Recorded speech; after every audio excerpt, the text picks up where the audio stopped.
Kita berdoa. Bapa dalam surga, kami bersyukur untuk kesempatan yang Tuhan berikan, sehingga pada malam ini kami boleh hadir kembali dalam rumah Tuhan, di dalam persekutuan kami yang sederhana. Kami tidak merenungkan sesuatu yang terlalu tinggi bagi kami hanya mau merenungkan apa yang Tuhan berkenan untuk kami pikirkan. Dan kalau kami boleh menambah sedikit pengetahuan kami, itu hanyalah bonus dari Tuhan. Tapi biarlah yang pertama dan yang terutama pengenalan kami akan Engkau, dan juga kami boleh mengasihi Engkau setelah kami makin mengerti firman yang Engkau berikan dan mengasihi sesama kami. Di dalam nama Tuhan Yesus kami berdoa dan mengucap syukur. Amin. Tema kita hari ini adalah Identity through Scripture and Pagan Myth, ya. Identitas melalui Alkitab dan juga mitos-mitos. Orang menyebut pagan itu sebagai kafir, ya. Tetapi yang saya maksudkan sebagai pagan myth di sini adalah nanti mitos-mitos di sekitar Israel pada waktu Israel Perjanjian Lama itu ada, yaitu yang kebudayaan yang dikenal dengan nama Ancient Near East, Timur Dekat Kuno. Tapi pertama mari kita melihat slide yang kedua, yaitu apa yang kita sebetulnya sudah pelajari 2 minggu yang lalu, ya. Kita sudah membahas di dalam teologi kerja, kita diingatkan, ya, Bu Dona, Pak Agudin yang mengingatkan kita mengenai betapa pentingnya pekerjaan yang dilakukan dengan serius, pekerjaan yang dilakukan dengan satu kesetiaan, dengan satu etika kerja yang tinggi, dengan satu kegigihan, dan kemudian kita menutupnya juga dengan bagaimana kita itu harus menikmati bahwa kita ciptaan dicipta seperti permainan, sesuatu yang punya purpose, punya tujuan, tetapi tidak harus. Ya, kehidupan kita itu adalah kehidupan yang Tuhan itu simply buat karena Dia itu meluap kasih-Nya sehingga Dia menciptakan dunia ini, memberikan ruang bagi kita, dan kemudian kita orang Kristen menerima anugerah, menerima keselamatan di dalam Kristus, itu juga seperti sebuah permainan. Yang dimaksudkan permainan bukan berarti itu barang remeh-temeh, tetapi yang dimaksudkan permainan adalah kita menerima dan simply, sederhana, kita cuma dipanggil untuk menghidupi anugerah tersebut. Itu yang kita sudah pelajari di tema kerja yang lalu, di bulan yang lalu. Tapi hari ini kita mau bertanya lebih jauh, ya, pertanyaan yang mungkin kita perlu renungkan waktu kita mau membaca tema tentang identitas. Minggu depan adalah satu tema yang sangat penting. Vikaris Amin akan membawakan sebuah tema berjudul Identity Called Performance. Identitas yang kita sebut sebagai performa. Nah, ini semua kita cinta dengan good performance, ya. Kita mau melakukan performa yang baik, kita mau perform, kita mau menghasilkan sesuatu. Tapi sebelum itu mari kita bertanya satu pertanyaan yang penting. Kalau Tuhan memberikan anugerah di dalam kehidupan umatnya, dan Tuhan itu memberikan sesuatu yang gratis, yang kemudian dikasih, hanya tinggal dihidupi, yaitu anugerah Tuhan, Theology of Play yang lalu, maka pertanyaannya adalah bagaimana sebetulnya Tuhan itu membangun identitas ini di dalam kehidupan umatnya. Saudara boleh melihat di dalam slide ini pertanyaan yang kita mau renungkan pada hari ini, dan jawabannya sebetulnya sederhana. Kalau kita tanya, oke, anugerah itu gratis, anugerah itu diberikan, gitu ya, tinggal dihidupi seperti permainan, bagaimana Tuhan membentuk? Jawabannya sederhana, kita semua akan mengatakan Tuhan itu membentuk identitas yang tadi melalui yang namanya revelation, wahyu. Atau saudara boleh simpelkan, ya, Tuhan itu dengan sederhana memberitahu ini melalui firman Tuhan. 2 minggu yang lalu kita mengutip beberapa ayat, kita melihat bagaimana teolog-teolog memikirkan ayat-ayat itu, dan kemudian ini toh anugerah itu saya dikasih gratis, kemudian saya nikmati, saya hidupi, saya syukuri. Tapi saudara, yang mungkin kita jarang pikirkan adalah betapa signifikannya, slide berikutnya, betapa signifikannya yang namanya anugerah ini, seberapa berdampaknya ketika Tuhan itu memberikan firman, memberikan wahyu bagi kehidupan umat di zaman mereka. Saudara, kita harus coba membayangkan, ya. Kalau kitab Taurat itu kalau Anda dan saya orang konservatif, ya, kita akan mengatakan Taurat, Kejadian sampai Ulangan 5 kitab itu dituliskan sebagian besar oleh Musa. Ya, sebagian besar dituliskan oleh Musa. Kira-kira berarti itu mungkin 4.000-an tahun yang lalu.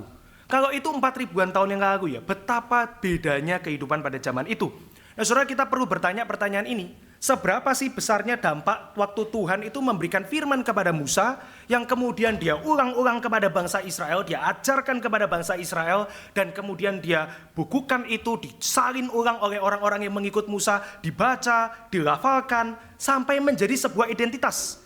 Seberapa berdampaknya firman ini bagi kehidupan mereka di sana, saudara.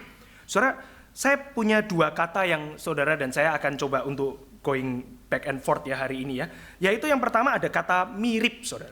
Jadi kalau saudara membayangkan kehidupan orang pada zaman Israel dulu dengan firman Tuhan, itu pertama adalah mirip dengan bangsa di sekitarnya. Jadi saudara jangan bayangkan Israel itu, waduh, negara yang misalnya aduh semua itu glorious, damai, tidak ada kejahatan. Oh ya jelas tidak lah. Israel itu ya mirip dengan kehidupan pada bangsa-bangsa lain. Tapi juga ada yang kedua, yaitu Israel itu juga unik. Saya kasih gambar ini sengaja untuk kasih tahu, ya mereka itu mirip seperti pion pada umumnya, ya mirip, tapi juga kemudian ada keunikan, saudara. Tetapi saudara, mirip dan unik ini dituangkan dengan sangat apik di dalam apa yang disebut sebagai anak zaman, saudara. Saudara, Israel itu adalah anak zaman pada zamannya, demikian juga setiap kita yang tidak bisa lepas dari yang namanya anak zaman, saudara. Saudara, misalnya saya tanya kepada Anda semua begitu ya, bumi itu datar atau bulat? Saudara akan jawab apa? Ada yang datar, saudara. Dalam hati sebenarnya saya kayaknya percaya datar. Kalau ada nanti kita perlu bicara lebih jauh, saudara. Tapi kita akan mengatakan ya bumi itu ya sudah pasti apa? Kok kurang mantep ya saudara, jangan-jangan beneran ada yang percaya flat earth gitu ya, konspirasi gitu. Tapi saudara kalau kita ditanya ya, semua orang lah pada zaman ini kecuali pengikut konspirasi teoris begitu ya, yang mereka akan mengatakan ya bumi itu ya bulat. Aku saudara saya tanya ya, saudara percaya moon landing atau tidak? Hah? Percaya nggak itu pernah ada pilot ya naik satu jet roket? Wah ini mulai mungkin ada beda-beda saudara ya. Tapi ya sebenarnya ya secara umum ya orang itu ya percaya gitu ya. Ya karena itu adalah pemikiran anak zaman saudara. Kita itu tidak bisa lepas dari pemikiran ini. Tapi coba saudara bayangkan ya. Musa kira-kira percaya bumi itu bulat atau tidak? Kenapa kok tidak saudara? Ya karena pada zaman itu ya belum ada yang memikirkan bumi itu bulat. Mungkin mereka baru bertanya-tanya, masa sih bumi itu datar gitu ya, ujungnya di mana? Tapi ya that's it. Ini namanya pemikiran anak zaman. Nah, saudara kembali kepada slide itu ya. Wahyu, firman yang Tuhan itu berikan itu tidak membypass cara orang berpikir pada zaman mereka, saudara. Jadi Musa itu ya berpikir seperti orang ya 4.000 5.000 tahun yang lalu mikirnya kayak apa? Ya itu Musa juga, saudara.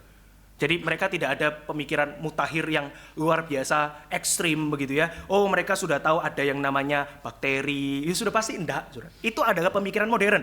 Nah saudara, firman yang diberikan tidak membypass ini adalah satu hal yang penting.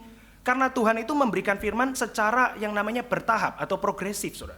Dia memberikan sedikit demi sedikit, semakin banyak, semakin umat itu kemudian mengerti, semakin umat itu kemudian maju. Dan ini satu hal yang baik, saudara. Ini membuktikan bahwa firman Tuhan itu betul-betul diberikan di dalam sejarah, bukan sekedar buku jatuh dari langit.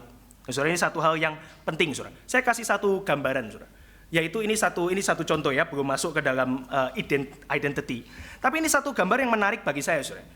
Saudara, ini adalah kosmologi, yaitu cara orang pada zaman itu berpikir tentang alam semesta, tentang kosmos, dunia. Nah, saudara kalau lihat di sini apa yang menarik, saudara? Ya mungkin buminya datar gitu ya. Pertama buminya datar, tapi bukan itu yang penting buat orang pada zaman itu, saudara. Bumi datar itu buat mereka kayak kita ngomong bumi itu bulat. Ya ini bukan sesuatu yang mutakhir banget lah. Semua orang assume begitu. Yang penting bukan itu, saudara. Yang penting buat mereka adalah kalau saudara perhatikan ya, bumi itu, dataran itu, tanah kering itu dikelilingi dengan dua macam air, saudara. Yang di bawah tanah ya, yang kadang-kadang merembes itu jadi sungai, danau, laut, dan whatever gitu ya. Dan langit yang ada di atas itu juga adalah buat mereka air yang ada di atas, saudara. Nah saudara, ini adalah cara orang itu pada zaman itu berpikir bumi itu kayak apa, saudara. Bumi itu kayak apa? Kamu lihat itu laut, nah itu apa? Itu air kan ya. Kamu lihat langit warnanya apa? Oh ya biru juga, nah itu juga air. Saudara, ini namanya cara mereka membuat masuk akal realita yang mereka lihat begitu ya. Kalau misalnya hujan, ya air yang di atas rembes. Kalau banjir, ya air yang di bawah nyumber agak banyak. Saudara, itu kira-kira cara orang berpikir pada zaman itu. Nah, apakah ini ada di dalam Alkitab? Ya ada, saudara. Contoh di dalam slide ini, saudara. Di dalam slide ini adalah waktu Tuhan itu memberikan penghukuman kepada manusia yang jahat, yaitu dia memberikan air bah, banjir yang besar. Dan saudara kalau membaca di dalam Kejadian 6, Kejadian 7, ini bahasa yang mengasumsikan kosmologi kayak yang tadi, saudara. Yaitu Tuhan membuka tingkap langit air yang di atas, dan Tuhan membuka air yang di bawah, sehingga air dari atas dan dari bawah itu sama-sama tumpek di dataran yang ada di tengah, saudara. Oke, ini satu pengertian ya.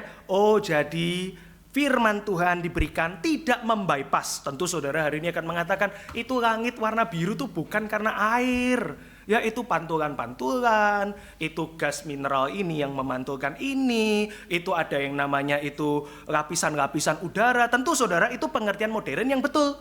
Tapi di dalam Alkitab Tuhan meminjam cara berpikir mereka akan dunia purba seperti ancient cosmology yang tadi, yaitu di mana bumi dikelilingi oleh badan air di atas dan di bawah. Nah, tapi kita boleh tanya lebih jauh. Kok bisa mereka berpikir seperti ini, saudara? Israel itu bangsa yang kecil, saudara. Pada waktu Israel ada, kira-kira di kebudayaan timur tengah kuno, Israel itu tidak pernah jadi yang namanya pusat peradaban. Jadi Israel itu enggak mutakhir-mutakhir banget pada zamannya. Kira-kira Israel itu ya kayak Indonesia, saudara ya. Menginspirasi bangsa sekitar ya tidak gitu ya. Tapi ya cukup ada, cukup kaya, cukup kuat, ulet gitu. Tapi ya hidup segan mati tak mau gitu. Kasihan sekali saudara bangsa kita gitu ya. Kalau saudara lihat kemarin viral di Singapura, kalau traveler dari Indonesia dapat diskon khusus karena mereka berbelasungkawa atas Pertamax yang naik tuh di tengah malam. Saudara, kita akan melihat Israel itu begitu. Israel itu bukan pusat peradaban. Pusat peradaban salah satu yang terbesar itu namanya adalah Babilonia, saudara. Saudara tahu ya, Daniel dibuang gitu ya. Bukan Daniel dibuang sih. Israel exile, Daniel ikut kebuang dan kemudian dia ada di istana Babylon, saudara. Dan mereka punya satu mitos yang sangat terkenal, namanya adalah mitos Enuma Elis. Saudara, konon di dalam pengertian daripada Babylon, ada satu puisi ya. Puisinya dibacakan begini, saudara. Ketika di atas langit belum diberi nama, dan di bawah bumi belum memiliki sebutan, hanya ada Apsu yang purba, sang pencipta, dan Tiamat sang ibu mengandung mereka semua. Saudara, ini puisinya Babylon. Sebelum ada segala sesuatu, cuman ada dua makhluk yang kekal. Namanya adalah Apsu dan Tiamat. Apsu dan Tiamat adalah dewa air yang besar. Apsu itu adalah dewa air tanah. Tiamat itu dewi air asin. Mereka punya sayap, badannya besar. Mereka itu primordial being. Sebelum ada apapun ya, Babylon, dengarlah, ini firman bagi kamu. Hanya ada Apsu dan Tiamat. Lalu mereka seperti kita kawin mengawin. Dan lahirlah anak-anak dewa-dewa baru. Dewa-dewa itu dikandung di dalam perut Tiamat yang besar. Tetapi sayangnya anak-anak itu berisik. Kamu tahu bayi-bayimu berisik kan? Anak-anak Apsu dan Tiamat juga berisik. Maka Apsu itu gak bisa tidur. Dan waktu Apsu tidak bisa tidur, dia berkata pada Tiamat, aku marah dan aku mau membunuh bayi-bayi yang ada di perutmu itu. Tiamat berkata, tidak, ini adalah anak-anak kita. Kita tidak bisa membunuh mereka. Tetapi Apsu terus marah dan dia sedang menunggu. Kapan Tiamat itu tidur, dia akan bunuh anak-anak di dalam perut Tiamat. Tetapi Tiamat tidak pernah tidur, saudara. Tiamat itu seperti terjaga sepanjang malam, kayak mak-mak di Indonesia, saudara ya. Terjaga sepanjang malam.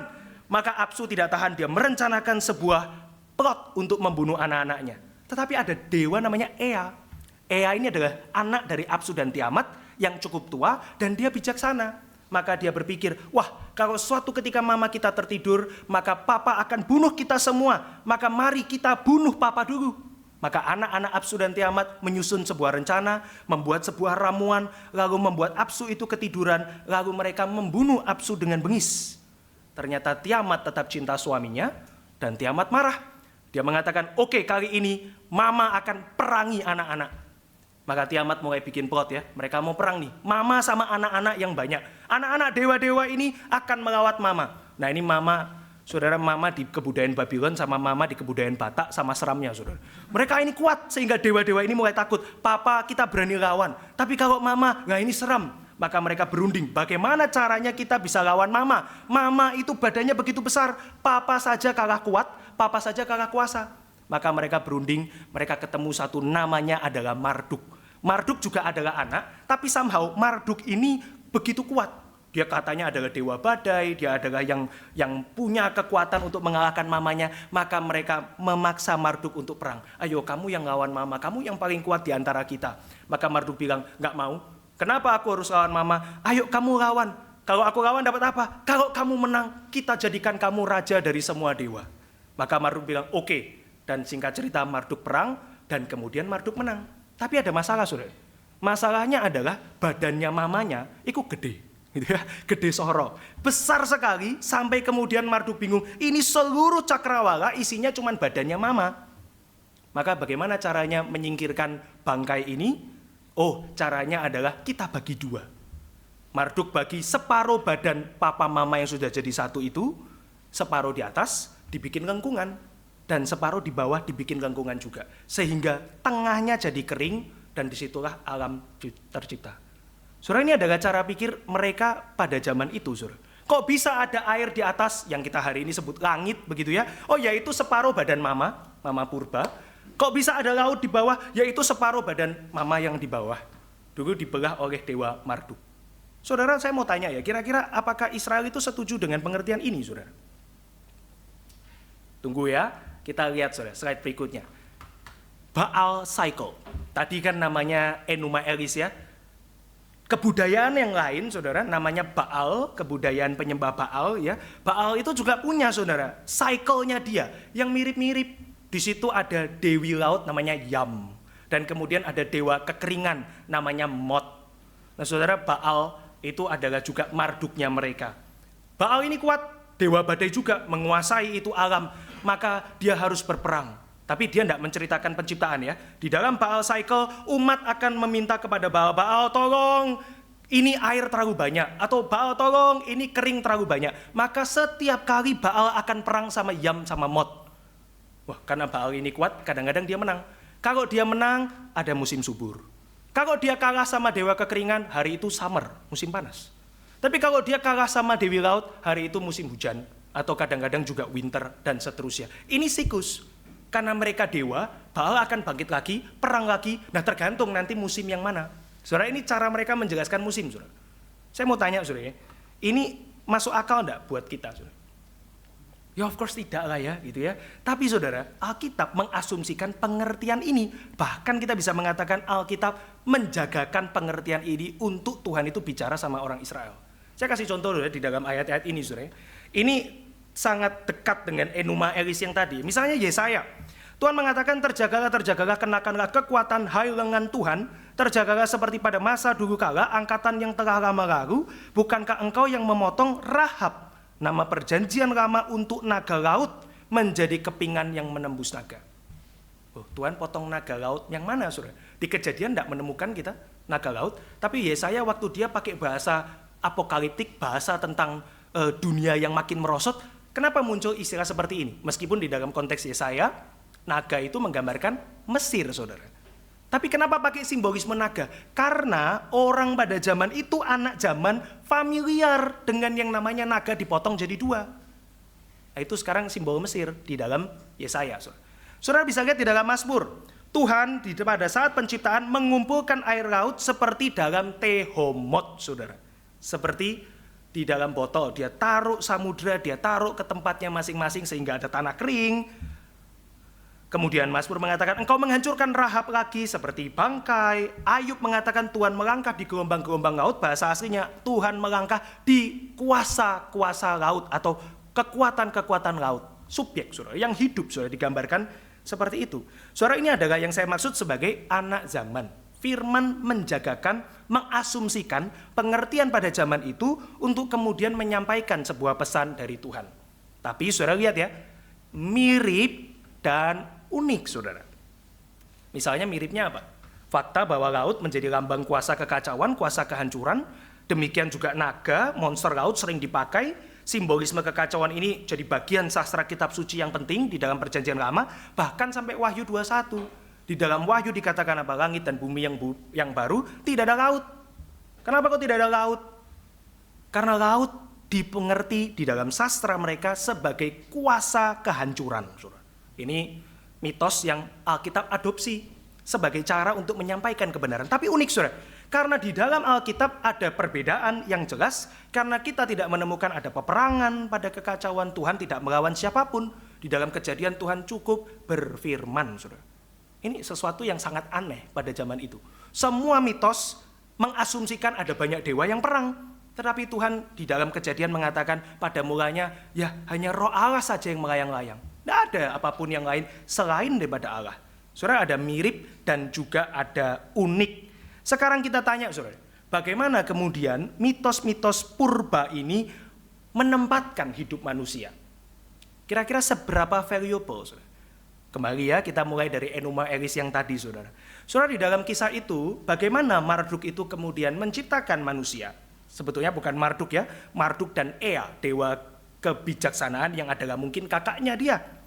Nah, saudara, waktu itu Tiamat konon punya jenderal namanya Kingu, saudara. Kingu ini jenderal yang kuat, tapi dia ikut mati. Dia ikut ditahan, dia ikut dikalahkan.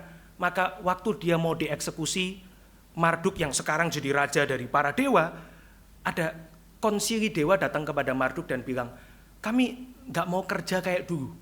Dulu kan kakak-kakak sulung yang kuat, enak-enak di singgasana, kami junior-junior, adik-adik, popok bawang disuruh kerja. Sekarang kami nggak mau kerja. Maka Marduk sebagai pemimpin yang baru, kamu mesti selesaikan masalah ketenaga kerjaan di sini. Lalu Marduk diskusi sama Ea, lalu kemudian waktu Kingu dibunuh, jenderalnya Tiamat, darahnya dicampur sama tanah liat, dibikin manusia, saudara. Saudara, kembali ke slide ya. Jadi manusia, saudara, di dalam mitologi Babilonia diciptakan dari produk perang dan pengkhianat. Dan bukan hanya itu, dia diciptakan untuk mengurangi atau meniadakan masalah dewa-dewi yang capek sama kerja kotor. Sekarang kita tidak mau kerja lagi nih, dewa-dewi mau santai-santai di tempat yang indah. Maka terjadilah, diciptalah manusia. Tetapi manusia tentu, kalau semua kerja masing-masing nggak ada yang mengatur, maka diaturlah juga manusia-manusia grade A yang diciptakan lebih mulia, yang konon adalah raja-raja Babylon. Sehingga raja-raja Babylon dia cocok memperbudak Ru. Kira-kira begitu, saudara. Ini adalah mitologi dan propaganda politik mereka. Kalau ada bangsa Babylon, ada raja, kamu rakyat, kamu mesti kerja ya, sorry to say, kamu harus jadi pembantunya raja. Tapi kalau Babylon bisa menaklukkan bangsa lain, wah berarti kita punya pembantu yang lebih rendah lagi. Dan itulah Daniel, saudara, dan kawan-kawannya, kira-kira begitu, saudara. Mereka akan mengatakan, ya ini memang sudah seharusnya. Dewa yang lebih kuat mengatur dewa yang lebih lemah. Dewa yang lemah mengatasi manusia, dan manusia yang ditunjuk di atas, ya dia bolehlah mengatur manusia yang lebih rendah. Saudara, ini mitos Babilonia yang kemudian punya muatan politik, saudara. Yaitu muatan politik untuk mengatakan bahwa kamu bukan saja dari pengkhianat, by product dari perang, tapi kamu sekarang harus bekerja menggantikan para dewa. Kamu harus kerja kasar, dan kalau kamu menjadi grade A, raja-raja keturunan para dewa, kamu memang berhak mengatur manusia-manusia itu. Jadi kalau misalnya saudara dan saya adalah rakyat Babylon dengan teologi Babylon, puji Tuhan saudara, kalau Anda bos. Wah berarti kalau saya potong gaji, ya boleh juga. Kalau saya tidak kasih libur, ya boleh juga. Karena memang sudah sepatutnya dia bekerja rendahan itu. Saudara, Enuma Elis, saudara, itu sebetulnya punya kakak tua, namanya Epic of Atrahasis. Saudara. Ini nama raja, konon ya. Ini mungkin berapa ratus tahun sebelum Enuma Elis, juga dari Babylon atau Mesopotamia kuno. Dan mereka juga mengatakan hal yang serupa, nama dewanya beda, begitu ya. Tetapi mereka punya mitos yang mirip, yaitu dewa yang lebih tinggi, sama dewa yang lebih rendah berantem. Yang lebih rendah demo, ya turunkan harga Pertamax, kira-kira gitu saudara. Kami tidak mau kerja lagi. Maka dewa yang lebih kuat, Anunnaki, para dewa-dewa besar, mereka pikir gimana caranya? Oke, cari pemberontak, kita bunuh pemberontak itu, dan kemudian kita ciptakan manusia. Mirip, saudara. Ya, kemudian direvisi, jadi Enuma Elis, nama dewanya ganti. Jadi saudara lihat ya, mitos-mitos pada zaman itu tuh sebetulnya sering ganti, mirip-mirip, nama dewa mirip-mirip, karena mereka politeistik, saudara. Ya, dewa bisa ketemu dewa bisa ganti nama, dewa bisa kawin. Oh ternyata dewa yang satu konon memberikan titah yang baru, bukan begitu ceritanya, dan seterusnya, saudara. Siapa pegang kuasa, dia pegang agama pada zaman itu, ya jadilah kamu raja yang bisa punya budak demikian banyak, saudara. Saudara, di dalam Epic of Atrahasis ini ada satu yang menarik, saudara, yaitu dewa namanya Enki dan Ninmah. Sudah ada kan manusia kan ya, manusia menggantikan dewa kan ya. Lalu suatu ketika Enki dan Ninmah ini jago minum, saudara. Mereka bikin pesta, mereka minum bir yang banyak, mereka minum anggur yang banyak. Lalu Ninmah bilang sama Enki, saya kasih kamu tantangan ya, saya bikin manusia yang cacat.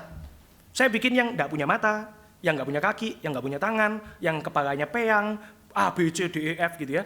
Nah, kalau kamu bisa cariin mereka tugasnya apa, kamu menang. Saudara, ini penjelasan mereka untuk manusia cacat, saudara. Jadi manusia cacat itu ya adalah permainan dari dewa-dewi yang mabuk dan nganggur. Wah, Engki cari, kira-kira apa tugasnya? Oh, bersihkan toilet raja.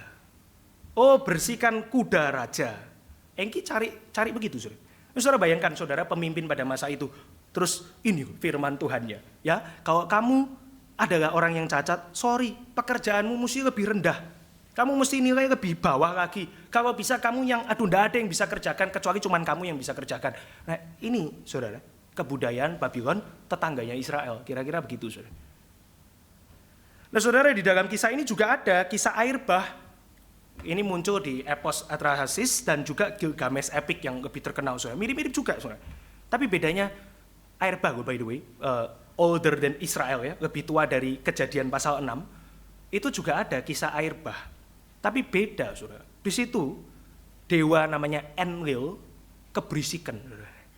Ini manusia kawinnya kecepatan gitu ya, budaknya kebanyakan, kemudian berisik, lalu dia mau menghancurkan. Dia pertama kasih wabah, dia kasih wabah penyakit, dia kasih musim panas yang panjang, dia bikin banjir kecil.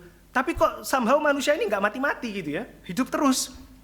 Oh ternyata ada dewa Enki itu yang bocorin. Tadi Enlil, ini Enki saudara ya. Enlil pengen bunuh Enki kebaikan. Jadi setiap kali ada masalah, Enki ini kasih bocoran sama namanya Raja Atrahasis. Ini loh cara mengatasi masalah. Kalau ada musim panas, kalau ada banjir, kalau ada penyakit. Nah suatu ketika Enlil membuat sebuah perjanjian. Semua dewa tidak boleh kasih tahu sama manusia bahwa aku akan memberikan banjir besar. Caranya robek perut mama, robek perut Yam yang ada di atas dan di bawah itu. Mirip kan ya sama Kejadian pasal 6 saudara ya. Tapi karena Enki ini sudah janji, dia nggak akan ngomong, maka dia berpikir gimana caranya ya? Aku nggak boleh ngomong langsung sama manusia.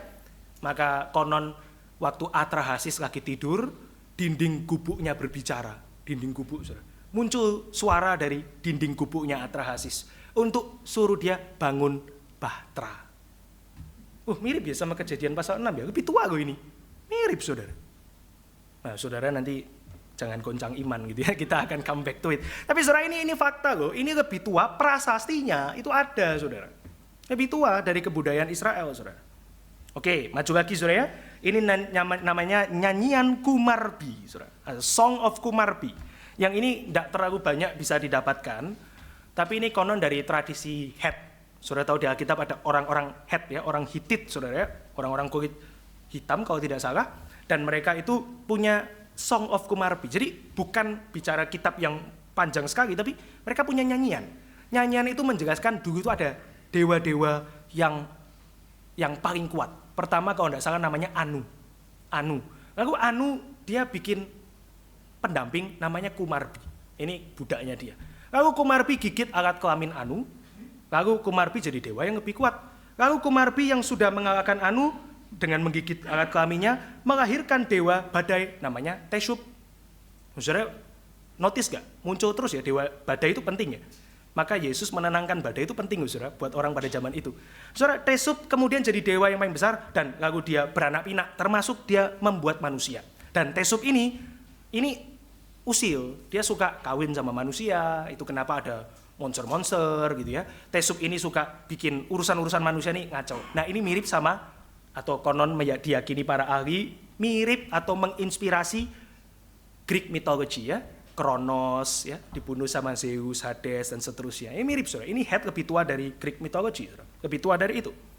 Nah, apakah semua budaya itu seperti ini ya? Perang-perang, bunuh-bunuhan, beranak pinak, perang lagi, beranak pinak lagi, bikin budak? Enggak juga. Ada juga yang very beautiful, saudara. Yaitu penciptaan di Mesir kuno. Namanya Memphite Theology ya. Jadi kalau saudara cari penciptaan menurut Ancient Egypt, itu banyak versi. Saudara mungkin pernah mendengar quote ini dan ternyata betul saudara. Cleopatra itu lebih dekat sama iPhone daripada sama pembangunan piramid. Secara timeline saudara. Saudara pernah dengar quote ini nggak? Jadi kan Ancient Egypt itu very very old ya, sangat-sangat tua. Egypt itu sangat tua, sampai Cleopatra katakanlah titik 1 begini ya, lebih dekat sama iPhone daripada piramid. Nah kira-kira begitu. Jadi Egypt punya berbagai macam teori tentang penciptaan. Tapi salah satu yang terkenal adalah yang disebut sebagai teologi Memphis. Yaitu ada dewa namanya, saya tidak bisa bacanya sudah. Dewa itu namanya Tah. P-T-A-H. Tah. Dan dia ini beda sama dewa-dewa ancient Babylon itu. Tah itu dia membuatnya simply dengan berfirman. Oh, menarik ya. Berfirman. Saya tidak tahu lebih tua mana, dia sama Musa, most probably Memphis Theology, lebih tua. Dia berfirman. Oh, dan indah saudara. Dia berfirman menciptakan hati dan pikiran. Saudara, ini sesuatu yang sangat menarik saudara ya. Tapi ancient Egypt pun dia mirip, tapi nanti tetap ada beda. Nah saudara, kita lihat slide ini saudara ya. Memphis Theology ya mungkin salah satu teks kuno yang paling unik dan mirip, mendekatilah katakanlah dengan firman Tuhan. Tapi bagaimana, ini pertanyaan penting ya, kita harus bersikap terhadap mitos-mitos ini saudara. Saudara hari ini membaca mitos-mitos mungkin tidak terlalu penting ya buat kehidupan kita ya. Tapi kalau saudara mendapatkan pertanyaan seperti ini, saudara akan sulit. Oh, kamu tahu enggak? Israel itu cuman ambil dewa Babylon, lalu dia ubah namanya. Aslinya tuh El itu nama dewa Sumeria, punya istri namanya Ashirat, lalu diubah sama Israel kira-kira tahun sekian. Saudara, ini satu hal yang penting loh, untuk kita itu bisa jawab. Karena memang mirip, dan kita tidak bisa sekedar mengatakan, oh itu semua prasasti bohong. Nah, memang ada kok prasastinya di museum. Saudara, kita perlu mengerti biblical theology yang sehat. Tadi saudara sudah tahu ya, Tuhan memberikan dengan tidak membypass cara pikir orang pada zaman itu. Tapi kita perlu lebih jauh saudara. Bagaimana kita harus menempatkan mitos-mitos ini dan membedakannya dengan firman Tuhan. Saudara, yang pertama, kita perlu mengakui keberadaan mitos-mitos kuno sebagai memang sebuah fakta sejarah. Sebagian daripada mitos-mitos ini mendahului perjanjian lama, meski kita harus mengatakan juga tidak banyak yang memiliki preservasi sebaik firman Tuhan. Ada secuil di sini, dinding dilukis di sini, ada batu yang mengkopi di sini, tapi tidak ada preservasi yang baik. Jadi mitologi kuno itu tidak bisa membuat pemikirannya dengan komprehensif. Jadi ini satu hal yang kita harus akui, ada, lebih tua ada, tetapi tidak ada preservasi yang sebaik firman Tuhan yang kita miliki. Bahkan firman Tuhan itu preservasi terbaik dibandingkan semua kitab-kitab agama apapun di seluruh dunia. Kita juga bisa mengatakan, oh kehidupan mereka, Israel itu memang pasti dekat. Kalau kita mengatakan Israel tidak pernah tahu gitu ya, kupingnya dibudekin dari mitologi pada sekitar, tidak mungkin. Karena waktu mereka exile di Babylon dan Persia, ketemu sama dewa-dewanya mereka. Namanya saja diubah jadi nama dewa-dewa mereka. Jadi ada interaksi tidak? Pasti ada. Tetapi apakah kita harus menerima Alkitab kopi mitos-mitos kuno? Tentu tidak, saudara. Nah saudara, orang Reform sebetulnya mengatakan satu hal ini, saudara. Kita harus memahami yang namanya prinsip general revelation. Ya, prinsip wahyu umum. Dan yang kedua, prinsip yang namanya benih firman yang Tuhan berikan pada setiap insan. Saudara, di dalam seluruh alam semesta, sebetulnya Tuhan memberikan wahyu umum yang sama kepada setiap orang yang melihat alam semesta. Saudara melihat langit menerbitkan matahari dari sisi timur, orang tidak percaya juga melihat matahari terbit dari sisi timur. Saudara merasakan hujan membasahi tanamanmu, orang tidak percaya juga melihat hujan membasahi tanamanmu. Ini adalah wahyu umum yang menyatakan bahwa ada makhluk sosok lebih tinggi. Nah, mitos-mitos itu saudara terkait dengan dewa-dewa adalah usaha manusia sebetulnya untuk mencari Allah yang tidak dapat ditemukan di luar firman. Mereka akan coba, oh gimana caranya menjelaskan ini? Oh gimana saya tahu ini bisa seperti ini, itu bisa seperti itu. Mereka coba membuat usaha mereka. Ini adalah usaha manusia untuk mengenal Allah, mitos-mitos tadi. Saudara. Sometimes, kadang-kadang mereka mendekati kebenaran itu. Seperti Memphis Theology dari Mesir ya. Wow, dia sudah pakai istilah berfirman, itu sudah mutakhir. Saudara. Luar biasa mutakhir pada zaman itu. Mendekati, artinya dia punya nilai common grace, anugerah umum yang tinggi.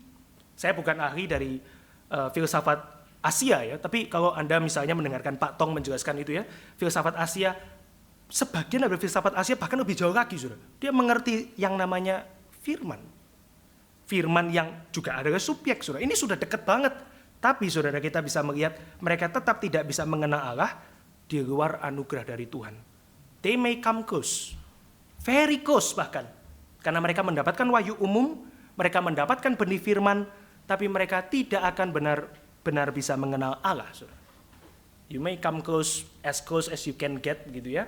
Bahkan mungkin mereka berinteraksi dengan orang Israel, tapi mereka tetap tidak akan bisa mengenal Allah tanpa anugerah Allah. Nah saudara, yang ketiga saudara, yang tidak kalah penting adalah kita perlu punya doktrin Alkitab yang sehat dan benar tadi saudara. Juga perspektif yang luas ya terhadap kehidupan zaman dulu. Alkitab itu bukan dikte, Alkitab itu bukan jatuh dari langit, bukan bypass pemikiran zaman, bahkan seringkali memang menggunakan asumsinya. Calvin menggunakan istilah Tuhan itu seperti pakai baby talk, seperti Anda ngomong sama bayi. Anda akan coba meniru bahasa-bahasa anak bayi itu, yang mungkin tidak beraturan dan tidak jelas dan tidak ada artinya. Tetapi seperti itulah Tuhan menggunakan pemikiran pada zaman itu untuk berbicara kepada manusia, kepada umatnya. Dan firman diberikan untuk membentuk identitas. Nah saudara, ini satu hal yang penting yang saudara dan saya perlu perhatikan, bukan apakah itu mirip karena memang mirip, tapi kita juga perlu lihat bedanya di mana. Pesan teologisnya di mana? Uniknya itu ada di mana? Saudara, orang yang bijak itu tidak hanya memperhatikan kesamaan, tapi dia akan memperhatikan juga perbedaan. Kalau saudara ditanya, you percaya enggak manusia dari monyet? Banyak loh samanya, you sama monyet. Ya benar juga ya. Banyak ya samanya saya sama monyet, banyak. You punya tangan 2, dia punya tangan 2. You punya organ, sorry saya gini bukan yang di depan sini saudara. Dia punya organ pencernaan, mirip juga. Oh iya, tapi babi juga mirip sih sama manusia sebetulnya ya. Saudara bisa lihat banyak mirip, banyak. Mukanya pun kadang-kadang bisa mirip kan ya. Kadang-kadang raut wajahnya, saudara cari aja gitu ya. The most handsome ape in the world. Lumayan ganteng juga saudara. Tapi itu persamaan. Tapi coba kita tanya perbedaannya kita dengan monyet. Mungkin lebih banyak dari persamaan. Kita jarang pikirin saudara. Oke, mitos-mitos ini mirip gak sama Alkitab? Mirip. Tapi kita mesti tanya, bedanya di mana? Uniknya Alkitab ada di mana? Uniknya firman Tuhan ada di mana? Mungkin mereka mendekati karena mereka punya wahyu umum. Mereka punya common grace. Mereka bisa berpikir tinggi. They come close. Tapi mereka gak identik. Mereka similar, tapi nggak identik. Nah saudara, ada yang mengatakan juga ya, mereka mungkin punya yang namanya collective memory ya. Karena dulu kan sebelum ada Musa ya, saudara nonton Koloni nggak, film zombie yang di bioskop ya? Itu kolektif saudara, ini nonton film ini bisa belajar teologi saudara. Itu kolektif, kalau kamu punya same shared experience, pengalaman yang sama kamu alami bersama, kita akan punya memori yang hampir sama. KKR regional gitu ya. Sama nggak ingat KKR regional? Ingat, tapi kalau yang satu diutus ke tempat yang sulit, yang satu diutus ke tempat yang enak, mirip tapi beda. Oh iya ke Torajo, iya ke Torajo. Oh nginep di sini, iya nginep di sini. Oh enak ya KKR regional, enak apanya gitu saudara. Itu namanya kolektif tapi beda saudara. Nah mungkin kan ya mereka mengalami hal yang sama dan menerima oral tradition, tradisi dari mulut ke mulut dari orang tua mereka tentang air bah, tentang bangsa-bangsa yang berperang, mendengar dan kemudian mereka mengulang, tapi kemudian bergeser. Preservasi ini satu hal yang penting. Nah saudara, apa bedanya antara orang Israel dengan firman Tuhan dan mereka dengan pemikiran-pemikiran mitos mereka? Saudara. Yang pertama, saudara, firman Tuhan menempatkan manusia sebagai mahkota ciptaan. Ini tidak ada di dalam mitologi dunia kuno, saudara. Mereka menemukan mungkin, oh iya ada tanah liat dicampur darah dewa dan kemudian dibentuk jadi manusia. Alkitab mengatakan dicipta itu manusia dengan debu dan tanah, tetapi bukan dengan darah pengkhianat atau korban perang, melainkan dihembusi oleh Allah. Kehidupan itu adalah bagian dari Allah, bukan secara negatif, bukan pengkhianat yang dipaksa berkorban, dieksekusi, tetapi Allah yang memberikan nafas atau roh. Bukan juga hasil daripada seks para dewa, tetapi hidup dari Allah. Allah tidak melakukan hubungan seks seperti ciptaan. Allah ada di kelasnya sendiri dan dia mencipta. Ini mutakhir saudara pada zaman itu. Dan saudara juga bisa melihat yang lain diciptakan untuk menggantikan pekerjaan kotor yang para dewa terlalu malas untuk kerjakan. Tetapi Alkitab mengatakan manusia dicipta untuk pekerjaan baik. Dia memenuhi bumi, mengerjakan alam ciptaan, menjadi wakil Allah. Bukan untuk mendominasi satu dengan yang lain, tetapi untuk meneruskan kemuliaan Allah di dalam dunia. Ini sesuatu yang mitologi dunia kuno tidak miliki saudara. Ini yang kemudian lebih jauh lagi saudara. manusia dicipta bukan hanya dengan Allah berfirman, karena Mesir juga mendekati, tetapi Mesir tidak tahu bahwa manusia dicipta di dalam gambar dan rupa Allah. Ini satu hal yang mereka tidak bisa sampai ke sini, saudara. Pengertian yang sangat tinggi tentang manusia, saudara. Nah, Herman Bavinck mengatakan, manusia adalah puncak penciptaan, sebuah mikrokosmos di mana dunia material dan spiritual dipersatukan. Ia dibentuk dari debu dan tanah yang paling bawah, namun pada saat yang sama dihembusi dengan nafas kehidupan dari yang benar paling atas, yaitu Tuhan. Saudara, ini sesuatu yang akan mengubah sekali cara orang Israel. Ya mungkin akan bilang, oh iya ya langit biru ya, mungkin benar juga ya, Tuhan mungkin yang taruh badan air di atas. Tapi saudara, begitu masuk kepada hal-hal yang esensial, it's so different. Orang-orang Israel melihat manusia dan orang lain, bangsa lain melihat manusia. Nah, saudara, tidak heran saudara akan menemukan Israel juga yang kemudian mengatur tentang hamba-hamba harus diperlakukan seperti apa, mengatur daripada orang miskin yang harus diperhatikan, mengatur daripada orang-orang yang asing pendatang di tengah-tengah mereka. Mereka harus memperlakukan dengan sangat baik, dengan sangat caring, dengan sangat berhati-hati. Ya karena manusia itu gambaran rupa Allah. Memang tidak sempurna, bertahap, tetapi ini sudah membuat starting point yang sangat berbeda.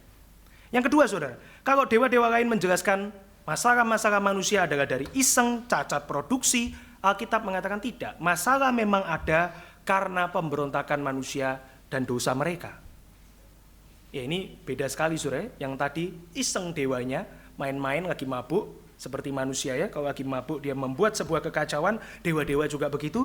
Tetapi tidak, Tuhan ciptakan baik untuk pekerjaan baik, satu hal yang baik, manusia yang memberontak. Tetapi yang mutakhir, saudara, adalah setelah manusia itu memberontak dan berdosa kepada Tuhan, Tuhan juga yang memberikan jalan keluar atas problema dosa.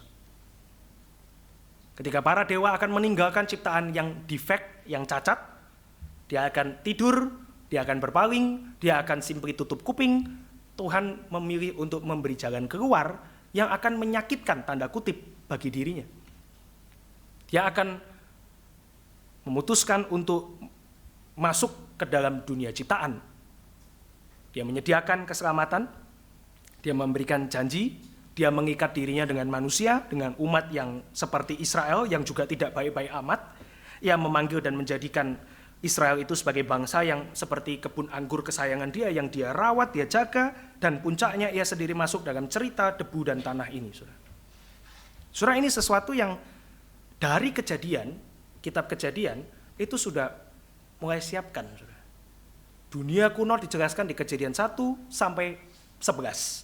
Tapi kemudian mulai kejadian 12, ada Abraham yang dipanggil dan histori dari umat Allah terus bergulir dengan begitu pentingnya, saudara. Sampai Yesus masuk ke dalam dunia ciptaan. Karena manusia punya tempat yang tinggi, saudara. Dan di dalam kasih Allah yang penuh dengan kerelaan dia berkorban untuk menebus manusia. Dan yang terakhir, saudara, ini sangat penting, kejadian itu bukan hanya mengatur di mana tempat manusia, tapi dia juga memposisikan ulang Tuhan dan kedaulatannya. Saudara, ini satu hal yang penting, saudara boleh baca yang kuning itu ya, teologi subversif. Alkitab, Injil, atau mitologi dunia kuno versi Israel, itu subversif. Saudara. Subversif itu apa? Dia berusaha untuk mengubah satu sistem cara pikir, cara pandang, cara hidup yang pada saat itu ada di mana-mana, mengambil template ceritanya, namun membalikkan semua kesimpulan teologisnya secara drastis, untuk berpolemik dengan agama-agama lain, serta membentuk identitas umatnya, mempersiapkan mereka untuk dipulihkan. Saya kasih contoh yang terkenal, saudara ya. 10 tulah di Mesir. 10 tulah di Mesir itu Tuhan sedang memakai cara pikir orang pada zaman itu. Oh, ada dewa matahari, oh ada dewa sungai Nil, oh ada dewa ikan, oh ada dewa kesuburan yang digambarkan dengan kodok dan segala macam. Dan kemudian Tuhan sengaja memakai itu untuk menyerang. Dewanya tidak beneran ada, tapi cara pikirnya itu beneran ada. Dan Tuhan pakai itu untuk mengubah kesimpulan teologisnya. Ini namanya subversif. Saudara, saudara, Injil itu selalu bersifat subversif. Maka untuk menutup khotbah pada malam ini, kita perlu merenungkan hal ini, saudara.